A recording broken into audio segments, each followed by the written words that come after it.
ಬಂಟಿ ಅವರೇ, ಕೆಲಸ ಸಿಗ್ತಾ ನಿಮಗೆ? ಹ್ಞೂ ರೀತಾ, ಅಲ್ಲೊಂದು ದೊಡ್ಡ ಮಾಲ್ ಇದೆ ಕಣೆ. ಅಲ್ಲಿ ವಾಚ್ಮ್ಯಾನ್ ಕೆಲಸಕ್ಕೆ ಖಾಲಿ ಇದೆ ಅಂತ ಅಂದರು.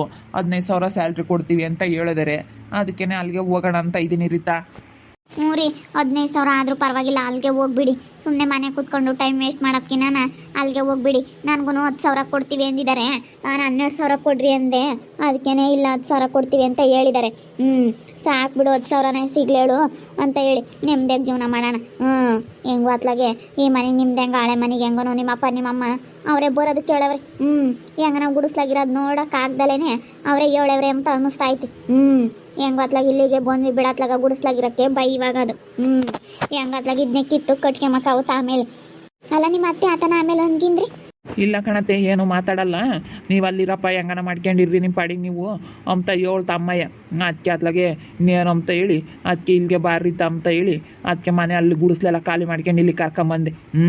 ಅಮ್ಮಯ್ಯನೇ ಹೇಳಿದ್ದು, ಆ ಬಾಳೆ ಮನೆಯಾಗ ನೀವು ಇದ್ಬಿಟ್ರಪ್ಪ, ನಿಮ್ಮ ಸುಶೀಲ ಇಲ್ಲೇ ಇರ್ತಾಳೆ ಪಟು ಅಂತ ಅಂತು.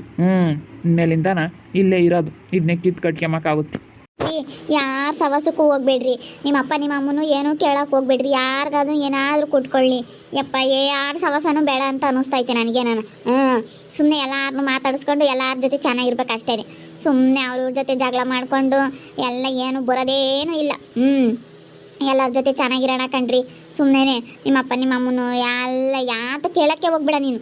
ನನಗೆ ಭಾಗ ಕೊಡ್ರಿ ಏನು ಅಂತ ಅವ್ರಿಗೆ ಇಷ್ಟ ಇದ್ದರೆ ಕೊಡಲಿ, ಸಾಕು. ಮನೆ ಕೊಟ್ಟಿದ್ದಾರಲ್ಲ, ಹೆಂಗೆ ಹೊತ್ಲಾಗೆ ನಾವೇನೋ ಒಂದು ಮಾಡೋಕ್ಕಾಗುತ್ತೆ. ನಾವೇನೇನು ಚೆನ್ನಾಗಿ ದುಡಿಯೋಣ. ಒಬ್ರು ಕೊಟ್ಟಿದ್ದು ಎಷ್ಟು ದಿನ ಇರುತ್ತೆ. ಅಷ್ಟೇ. ನನಗಂತೂ ಸಾಕಾಗಿ ಹೋಗ್ಬಿಟ್ಟೈತೆಪ್ಪ. ಅಯ್ಯೋ, ನಾನೇನೋ ಅಂದ್ಕೊಂಡೆ, ನನ್ನ ಜೀವನ ಏನೋ ಆಯಿತು ಅಂತ ಅನಿಸುತ್ತೆ. ಅದಕ್ಕೇನೆ ನಾವು ದುಡ್ಡು ತಿನ್ನಬೇಕು. ರೀತಾ, ಯಾರು ಸವಾಸನೂ ಬೇಡ ಕಣೆ ಇನ್ಮೇಲಿಂದಾನ. ಹೆಂಗೂ ಅತ್ತೆ ಬೇರೆ ಐತಲ್ಲ ಮನೆಗೆ, ಹೆಂಗೋ ಅದು ಇದು ಕೆಲಸ ಮಾಡಿಕೊಡುತ್ತೆ. ನೀನು ಹೆಂಗೋ ಕೆಲ್ಸಕ್ಕೆ ಹೋಗ್ತಾ, ನಾನು ಹೆಂಗೋ ಕೆಲ್ಸಕ್ಕೆ ಹೋಗ್ತಾ ಹೆಂಗೋ ಇರೋಣ. ಮತ್ತೆ ನಮ್ಮಪ್ಪ ಬೇರೆನೆ. ನಮ್ಮಮ್ಮ ಹಿಂಗೆ ಕಂಡ್ರೆ ಆಗಲ್ಲ ನಮ್ಮಪ್ಪಗೆ. ಅದಕ್ಕೆ ಅತ್ಲಾಗೆ ನಮ್ಮಮ್ಮನೂ ಇಲ್ಲೇ ಇಕ್ಕೊಂಡು ನಾವು ನೋಡ್ಕೊಂಡು ಅತ್ತ ಹೆಂಗೋ ಇಬ್ರು ಕೆಲ್ಸಕ್ಕೆ ಹೋಗ್ಕೊಂಡು ಏನೋ ಹೆಂಗೋ ಇರೋಣ ಬಿಡ್ರಿ. ಹೆಂಗೋ ದೇವ್ರ ಇಷ್ಟ ಆಗುತ್ತೆ. ಒಟ್ಟಿನಲ್ಲಿ ಯಾರ ಹತ್ರನೂ ಜಗಳ ಮಾಡ್ಕೊಂಬದು ಬೇಡಪ್ಪ. ನಮ್ಮ ಪಾಡಿಗೆ ನಾವಿದ್ರೆ ಯಾವುದೂ ಇರಲ್ಲ. ಸುಮ್ಮನೆ ಯಾರ ಹತ್ರನೂ ಜಗಳ ಮಾಡ್ಕೊಳ್ಳೋದು ಬೇಡ. ಆಗ ಯಾಕೋ ನಿಮ್ಮ ಅತ್ತೆ ಬಂತು ನೋಡು. ಬಂಟಿ ಬೋರ್ ಹಾಕಿಸ್ತೀನಿ ಕಣ. ಬೋರ್ ಹಾಕ್ಸಾನ ಅಂದ್ಕಡೆ ನೀವು ಹೊಲ್ದಾಗೆ ಬಾ ನೀನು. ಬೋರ್ ಗಾಡಿ ಬಂದಾಗ ಹಂಗ ಹಾಕೋಸ್ರತ್ತೆ. ನಾನು ರೀತಾ ಇಬ್ರು ಕೆಲ್ಸಕ್ಕೆ ಹೋಗ್ತೀನಿ. ಕಂಟಿ ಬರ್ತಾನಲ್ಲ ಹಾಕೋಸ್ರಿ. ನೀವೇನಿ?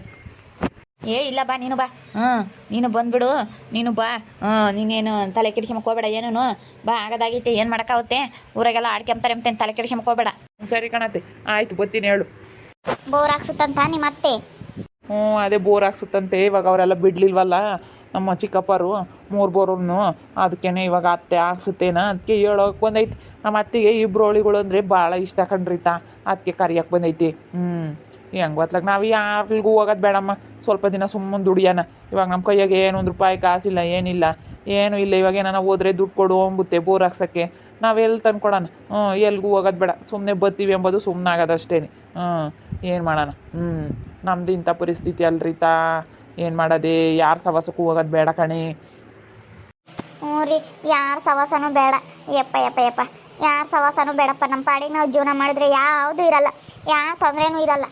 ಹೆಂಗೂ ಮನೆ ಐತೆ ನಮ್ಮಿಬ್ರಿಗೂ. ಇವಾಗ ಇಬ್ಬರಾಳ್ಗೂ ಕೆಲಸ ಸಿಕ್ಕೈತೆ. ಇಬ್ಬರು ಅದ್ಲಾಗೆ ನೆಮ್ಮದಿ ಕೆಲಸ ಮಾಡ್ಕೊಂಡು ನೆಮ್ಮದಿಗಿರೋಣ. ಅಷ್ಟೇ ಬೇಕಾಗಿರೋದು ಮನುಷ್ಯನಿಗೆ, ನೆಮ್ಮದಿ. ಎಷ್ಟು ದುರಾಸೆ ಪಟ್ರು ಏನಕ್ಕೆ ಬಂದಂಗೆ ದುರಾಸೆ ಪಟ್ಟರೆ ನನ್ನಂಗೆಲ್ಲ ಕಳ್ಕೊಂಡು ಬೀದಿಗೆ ಬಿಡಬೇಕಾಗುತ್ತೆ. ಅದು ಇಲ್ಲ ಇದು ಇಲ್ಲ ಅಂತ. ಬಂಟಿಯವ್ರೆ, ನೀವು ನಿಜವಾಗ್ಲೂ ಗ್ರೇಟು. ನಿಜವಾಗ್ಲೂ ಗ್ರೇಟು. ನೀನು ನಿಮ್ಮಮ್ಮ ಬೇಡ ಅಂದ್ರೂ ನಾವೇ ಬೇಕು ಅಂತ ಬಂದಿದ್ದೀರಲ್ಲ, ನಿಜವಾಗ್ಲೂ ನಮ್ಮದು ನಿಜವಾದ ಪ್ರೀತಿ ಕಣ್ರಿ ಬಂಟಿಯವ್ರೆ. ನಿಜವಾದ ಪ್ರೀತಿ. ಹೌದು ರೀತಾ. ಅಯ್ಯೋ ಈಗಳಪ್ಪ ಮದುವೆ ಆದ, ಹಿಂಗೆ ಕೊನೆಯಲ್ಲೇ ಅರ್ಧದಲ್ಲೇ ಕೈ ಬಿಟ್ಟು ಹೋದ, ಕೊನೆವರೆಗೂ ಇರಲಿಲ್ಲ ಅಂತ ನೀನು ನೊಂದ್ಕೊಳ್ಳೋದು ಬೇಡ. ಒಂದು ಹೆಣ್ಣು ನೊಂದ್ಕೊಂಡ್ರೆ ಒಳ್ಳೇದಾಗಲ್ಲ. ಅದಕ್ಕೇ ನಾನು ಏನೇ ಆದರೂ ಪರವಾಗಿಲ್ಲ, ಹೆಂಗೆ ಇದ್ರೂ ಪರವಾಗಿಲ್ಲ, ಯಾರು ಏನೇ ಹೇಳಿದ್ರು ಪರವಾಗಿಲ್ಲ ಅಂತ ಹೇಳಿ ನೀನೇ ಬೇಕು ಅಂತ ಬಂದಿದ್ದು ನಾನು. ಹೂನಪ್ಪ, ಸೆನಕ ಇದ್ದಾರೆ ಅಂದರೆ ದೂರ ಮಾಡೋಕ್ಕೆ ನೋಡ್ತಿರ್ತಾರೆ. ಒಟ್ಟಿನಲ್ಲಿ ನೀವು ಗಂಡ ಹೆಂಡತಿ ಸೆನಕ್ಕಿರ್ರಿ, ಚೆನ್ನಾಗಿ ದುಡೀರಿ, ಸೆನಕ್ಕೆ ಇರೋದು ಕಲ್ಕಳ್ರಿ ಅಷ್ಟೇ. ಅಷ್ಟೇ. ನಾನು ಇಲ್ಲೇ ಯಾರನ್ನ ಕೂಲಿ ಕರೆದ್ರೆ ನಾನು ಹೋಗ್ತೀನಿ. ಹೆಂಗ ಮನೆ ಖರ್ಚಿಗೆ ಆಗುತ್ತೆ. ಹೆಂಗ ನಿಮ್ದೊಂದಿಟ್ಟು ಉಳಿಸ್ಕೊಂಡು ಏನೋ ಮಾಡ್ಕೊಳ್ರಿ, ಏನು ಮಾಡೋಕ್ಕಾಗುತ್ತೆ. ಅಷ್ಟೇ ರೀ. ಸಾಲ ಇಲ್ದಂಗೆ ಒಂದು ನೆಮ್ಮದಿಯಾಗಿ ಜೀವನ ಮಾಡಿರಿ. ಏನು ಬೇಕಾಗಲ್ಲ. ಏನು ಬೇಕಾಗಲ್ಲ ಕಣಪ್ಪ. ಯಾವುದು ಬೇಡ. ನೆಮ್ಮದಿ ಒಂದಿದ್ರೆ ಯಾತು ಬೇಡ. ನೆಮ್ಮದಿಯಾಗಿ ಇರ್ಬೇಕು ಅಷ್ಟೇ ಮನುಷ್ಯ. ನೆಮ್ಮದಿಯಾಗಿದ್ದರೆ ಅವನೇ ಶ್ರೀಮಂತ. ಅಷ್ಟೇ. ಯಾರ ಬಗ್ಗೆನೂ ತಲೆ ಕೆಡಿಸ್ಕೊಂಬಂಗೆ ಇಬ್ರು ಕೆಲ್ಸಕ್ಕೆ ಹೋಗ್ಕೊಂಡು ನಾವು ಜೀವನದಾಗ ಚೆನ್ನಾಗಿ ದುಡ್ದು ನಾವು ಎಲ್ಲರಂತೆ ಉದ್ಧಾರ ಆಗಬೇಕು ಕಣ್ರಿ. ನಾವು ನೋಡಪ್ಪ ಹೆಂಗೆ ಕೆಟ್ಟಿದ್ಕು ನಾನು ರೀ ಹೆಂಗೆ ಮನ್ಸು ಮಾಡಿದ್ದೆ ಅಂತಂದರೆ ಈ ಊರಲ್ಲಿ ಎಲ್ಲೆಲ್ಲೂ ಇರಬಾರ್ದಪ್ಪ. ಇಂಥ ಮಕ ಹೊತ್ಕೊಂಡು ಇಂಥ ಕೆಲಸ ಮಾಡಿ ಈ ಊರಲ್ಲಿ ಎಲ್ಲೂ ಇರಬಾರ್ದು ಅಂತ ಅಂದ್ಕೊಂಡೆ. ತಿರ್ಗಾ ಇನ್ನೊಂದು ಮನ್ಸು ಮಾಡಿದೆ, ಈ ಊರಲ್ಲೇ ಚೆನ್ನಾಗಿ ಬದುಕಿ ಬಾಳಿ ತೋರಿಸ್ಬೇಕು ನೋಡಪ್ಪ. ಹಿಂಗಾದ್ರೂ ಈ ಹುಡುಗಿ ಚೆನ್ನಾಗೆ ಹೆಂಗೆ ಜೀವನದಾಗ ಮುಂದೆ ಬಂದ್ಲು, ಹಿಂಗಾಯ್ತು ಇವಳು ಜೀವನ ಅಂತ ಎಲ್ಲರೆಲ್ಲ ಮಾತಾಡಬೇಕು. ಹಂಗೆ ನಾನು ಸಾಧಿಸಿ ತೋರಿಸ್ಬೇಕು ಅಂತ ಮನ್ಸಲ್ಲಿ ಒಂದು ಛಲ ಬಂತು ಕಣ್ರಿ ನನಗೆ. ಅದಕ್ಕೆ ಮತ್ತೆ ನಾನು ಈ ಊರು ಬಿಟ್ಟು ಹೋಗ್ಬಾರ್ದು, ಈ ಊರಲ್ಲೇ ಇದ್ದು ಚೆನ್ನಾಗೆ ದುಡ್ದು ಚೆನ್ನಾಗಿ ಮುಂದೆ ಬರಬೇಕು ಅಂತ ಅಂದ್ಕೊಂಡೆ ಕಣ್ರಿ. ನಿಜವಾಗ್ಲೂ ನಾವು ಇಬ್ಬರು ಚೆನ್ನಾಗಿ ದುಡ್ದು ಚೆನ್ನಾಗಿ ಮುಂದೆ ಬರಬೇಕು ಕಣ್ರಿ ನಾವಿಬ್ರು.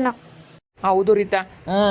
ಏನು ಮಾಡಲಿ ಇವಾಗ ನಾನು ಪಾಪ ಜಗ್ಗುಗೆ ಮೋಸ ಮಾಡಿ ನಿನ್ನ ಮದುವೆ ಮಾಡ್ಕೊಂಡು ನಾನು ಅದಕ್ಕೆ ಮತ್ತೆ ಅಯ್ಯೋ ಹಿಂಗೆ ಮದುವೆ ಮಾಡ್ಕೊಂಡ ಆ ಹುಡುಗಿನ ಅರ್ಧದಲ್ಲೇ ಕೈ ಬಿಟ್ಟು ಹೋದ ಅಂತ ಹೇಳಿ ಜನ ಮಾತಾಡ್ತಾರೆ ಅಂತಲೇ ನಾನು ಚೆನ್ನಾಗಿರಬೇಕು ನಿನ್ನ ಜೊತೆ ಅಂತ ಹೇಳಿ ಅದಕ್ಕೆ ಏನೇ ಆದ್ರೂ ನಿನ್ನ ಜೊತೆನೇ ಇರಬೇಕು ಅಂತ ಹೇಳಿ ಆಸೆ ಪಟ್ಟಿದ್ದು ರೀತಾ.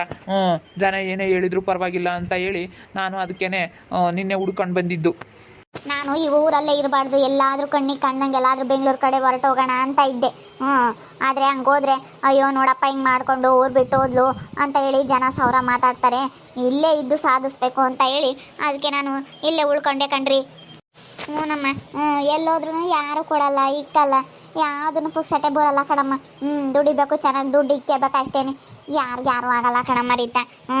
ನೀನು ಇನ್ಮೇಲಿಂದನ ಬುದ್ಧಿವಂತಿಕೆಯಿಂದನ ನೀವಿಬ್ರು ಚೆನ್ನಾಗಿ ದುಡಿದ್ರೆ ಯಾವುದೂ ಇರಲ್ಲ, ಯಾರ ಬಾಯಿಗೂ ಬರಲ್ಲ, ನೀವಿಬ್ರು ಚೆನ್ನಾಗಿರ್ತೀರ. ನಮ್ಮ ಈ ಊರಲ್ಲೆಲ್ಲನ ನೋಡಪ್ಪ ಹೆಂಗಿದ್ದಳು, ಹೆಂಗೆ ಕೆಟ್ಟಿದ್ಕೂ ಮದ್ದಿರಲಿಲ್ಲ, ಹಂಗೆ ಕೆಟ್ಟಿದ್ಲಿ ಹುಡುಗಿ. ಇವಾಗ ನೋಡಪ್ಪ ಹೆಂಗೆ ಮುಂದೆ ಬಂದಿದ್ದಾಳೆ ಅಂತ ಮಾತಾಡಬೇಕು. ನನಗೂ ಹಂಗೆ ಇವಾಗ ಮನ್ಸಲ್ಲಿ ಛಲ ಬಂದಿರೋದು. ಇವಾಗ ನನ್ನ ಮನಸ್ಸಲ್ಲಿ ಹೆಂಗೆ ಬಂದೈತೆ ಅಂದರೆ ಚೆನ್ನಾಗಿ ನಾನು ದುಡಿಬೇಕು, ಚೆನ್ನಾಗಿ ಮುಂದೆ ಬರಬೇಕು, ನಾನು ಮಾತಾಡಬೇಕು. ನೋಡಪ್ಪ ಹೆಂಗೆ ಈ ಹುಡುಗಿ ಮುಂದೆ ಬಂದ್ಲು ಜೀವನದಲ್ಲಿ ಅಂತ ಹೇಳಿ ಹಂಗೆ ನಾನು ಇರಬೇಕು ಅಂತ ಅನ್ನಿಸ್ತೈತೆ ನನಗೆ. ಚೆನ್ನಾಗಿರ್ಬೇಕು ಕಣಮ್ಮ. ಯಾರ ಹತ್ರನೂ ದ್ವೇಷ ಕಟ್ಕೊಂಡು ಏನೂ ಆಗಬೇಕಾಗಿಲ್ಲ, ಯಾರ ಹತ್ರ ಜಗಳ ಮಾಡ್ಕೊಂಡು ಏನೂ ಆಗಬೇಕಾಗಿಲ್ಲ, ಯಾರ ಮೇಲೆ ಕೇಡು ಬಯಸಿದ್ರು ಏನೂ ಆಗಬೇಕಾಗಿಲ್ಲ. ಇವಾಗ ಒಟ್ಟಿನಲ್ಲಿ ನಾವು ಚೆನ್ನಾಗಿ ತಿನ್ನಬೇಕು, ಚೆನ್ನಾಗಿ ದುಡಿಬೇಕು, ಒಟ್ಟಿನಲ್ಲಿ ಆರೋಗ್ಯ ನಾವು ಕಾಪಾಡ್ಕೊಂಡು ಆರೋಗ್ಯ ಇರಬೇಕು. ಮೇಯ್ನು ಆರೋಗ್ಯ ಕಾಪಾಡ್ಕೊಂಡು ಚೆನ್ನಾಗಿ ದುಡ್ದು ಚೆನ್ನಾಗಿರಬೇಕು ಅಂತ ಅನ್ನಿಸ್ತೈತಿ. ನನಗೂ ಹಂಗೆ ಅನ್ನಿಸ್ತೈತಿ. ಯಾರ ಸವಾಸನೂ ಬೇಡಪ್ಪ ಅಂತ ಅನ್ನಿಸ್ತೈತಿ. ಏನು ಮಾಡಿ. ಬಿಡು ರೀತಾ, ಇಬ್ರದ್ದು ಕೆಲಸ ಆಯ್ತಲ್ಲ, ಇಬ್ರು ಕೆಲಸ ಮಾಡ್ಕೊಂಡತ್ಲಾಗೆ ಹೆಂಗೋ ನೆಮ್ಮದಿಗೆ ದುಡ್ಕೊಂಡು ನೆಮ್ಮದಿಗೆ ಇರೋಣ. ಹೆಂಗೋ ಅತ್ಲಾಗ ಇಬ್ರಿಗೂ ಕೆಲಸ ಸಿಕ್ಕೈತಿ. ನೀವು 2 ದಿನ ಹೋಗಿ ಹಿಂದೆ ಬಂದ್ರಲ್ಲ, ನನಗೆ ಕೆಲಸ ಸಿಕ್ಕಿಲ್ಲ ಅಂತ ನನಗಂತೂ ಬೇಜಾರಾಗಿತ್ತು. ಅಯ್ಯೋ ಶಿವನೇ, ಕೆಲಸ ಸಿಗ್ಲಿಲ್ವಲ್ಲ ಬಂಟಿ ಅವ್ರಿಗೆ ಅಂತ. ಯಾವುದೋ ವಾಚ್ಮ್ಯಾನ್ ಕೆಲಸನ, ಕಸ ಗುಡ್ಸೋ ಕೆಲಸ ಆದರೂ ಪರವಾಗಿಲ್ಲ, ಕಣ್ಣಿಗೆ ಒಟ್ಕೊಂಡು ಕೆಲಸ ಮಾಡಬೇಕು. ಅಯ್ಯಪ್ಪ, ಕೆಲಸ ಹುಡ್ಕೋದು ತುಂಬ ಕಷ್ಟ ಕಣ್ರಿ ಬಂಟಿ ಅವರೇ. ಅಯ್ಯೋ ನಾನು ಬಿಸಿಲಲ್ಲಿ ಹೋಗಿ ಅಯ್ಯೋ ಎಷ್ಟು ಹಾಸ್ಪಿಟ್ಲ್ ಅಲ್ತಿದ್ದೀನಿ ಅಂದರೆ ಹೇಳ್ಬಾರ್ದು. ಹೋಗಿ ಕೊನೆಗೆ ಯಾವುದೋ ಮೇಡಮ್ ಅವ್ರ ಹತ್ರ ಹೋಗ್ಬಿಟ್ಟು ಡಾಕ್ಟ್ರ್ ಹತ್ರ ಹೋಗಿ ಕೇಳಿಕೊಂಡು, ಇಲ್ಲ ಡಾಕ್ಟ್ರೇ ನೀವು ಕೊಡಲೇಬೇಕು, ನಾನು ತುಂಬ ಕಷ್ಟದಲ್ಲಿದ್ದೀನಿ ಅಂತ ಹೇಳಿ ತುಂಬ ಬೇಡ್ಕೊಂಡೆ. ಅದಕ್ಕೆ ಅವ್ರು 10,000 ಕೊಡ್ತೀನಿ ಕಣಮ್ಮ, ಉಳ್ಳ ಕೇಳ್ಕೊಂಡು ಬಂದಿದ್ದಾರೆ ಅಂತ ಹೇಳಿ ಹೆಂಗೋ ಕೊಡ್ತೀವಿ ಅಂದ್ರೆ ನಾನು ಹೆಂಗೋ ಹೊತ್ಲಾಗೆ ಹೋಗ್ತಾ ಇದ್ದೀನಿ. ಪರವಾಗಿಲ್ಲ, ಕೆಲಸನೂ ಚೆನ್ನಾಗೈತೆ, ಹೆಂಗೋ ಹೊತ್ಲಾಗ ಕೆಲಸ ಮಾಡ್ಕೊಂಡು ಬರ್ಬೋದು. ಶಿಫ್ಟ್ ಇರುತ್ತಂತೆ ಕಣ್ರಿ. ನೈಟ್ ಶಿಫ್ಟು, ಡೇ ಶಿಫ್ಟು ಎಲ್ಲನ. ಅದಕ್ಕೆ ಎಲ್ಲ ಏನೇ ಯಾವಾಗ ಹೇಳಿದ್ರು ಬರ್ತೀನಿ ಅಂತ ಹೇಳಿದ್ದೀನಿ.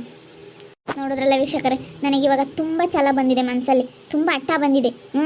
ನಾನು ಎಲ್ಲರ ಎದುರಿಗೂ ಚೆನ್ನಾಗಿ ದುಡ್ದು ನೋಡಪ್ಪ ಹೆಂಗಾದ್ಲು ಅನ್ಬೇಕು ನಿಜವಾಗ್ಲೂ ಎಲ್ಲಾನು. ಹಂಗೆ ನಾನು ಸಾಧಿಸ್ಬೇಕು ಅಂತ ಅಂದ್ಕೊಂಡಿದ್ದೀನಿ. ಚೆನ್ನಾಗಿ ಕಷ್ಟಪಟ್ಟು ದುಡಿಬೇಕು, ದುಡ್ದು ಚೆನ್ನಾಗಿರಬೇಕು ಅಂತ ಅಂದ್ಕೊಂಡಿದ್ದೀನಿ. ಯಾರ ಸವಾಸಕ್ಕೂ ಹೋಗಲ್ಲ, ಯಾರ ಹತ್ರನೂ ಜಗಳ ಮಾಡ್ಕೊಳಕ್ಕೆ ಹೋಗಲ್ಲ ಇನ್ಮೇಲಿಂದ ನಾನು. ನೋಡ್ತಾ ಇರ್ರಿ ಏನೇನಾಗ್ಬೋದು ಅಂತ ಮುಂದಿನ ಭಾಗದಲ್ಲಿ ನೋಡ್ತಾ ಇರ್ರಿ. ಹಾಗೆ ವಿಡಿಯೋ ಬಗ್ಗೆ ನಿಮ್ಮ ಅಭಿಪ್ರಾಯವನ್ನು ಕಮೆಂಟ್ ಮಾಡಿ ತಿಳಿಸಿ. ಹಾಗೆ ವಿಡಿಯೋ ಇಷ್ಟ ಆಗಿದ್ದರೆ ಲೈಕ್ ಮಾಡಿರಿ. ಇನ್ನೂ ನಮ್ಮ ಚಾನಲ್ನ ಯಾರೇ ಸಬ್ಸ್ಕ್ರೈಬ್ ಮಾಡ್ಕೊಂಡಿಲ್ಲ ತಪ್ಪದೆ ಈ ಕೂಡಲೇ ಸಬ್ಸ್ಕ್ರೈಬ್ ಮಾಡ್ಕೊಳ್ರಿ. ಹಾಗೆ ನಿಮ್ಮ ಸ್ನೇಹಿತರಿಗೆ ಎಲ್ರಿಗೂ ವಾಟ್ಸಪ್, ಫೇಸ್ಬುಕ್ ಮುಖಾಂತರ ವಿಡಿಯೋನ ಶೇರ್ ಮಾಡಿ. ಓಕೆ ವೀಕ್ಷಕರೇ, ಧನ್ಯವಾದಗಳು.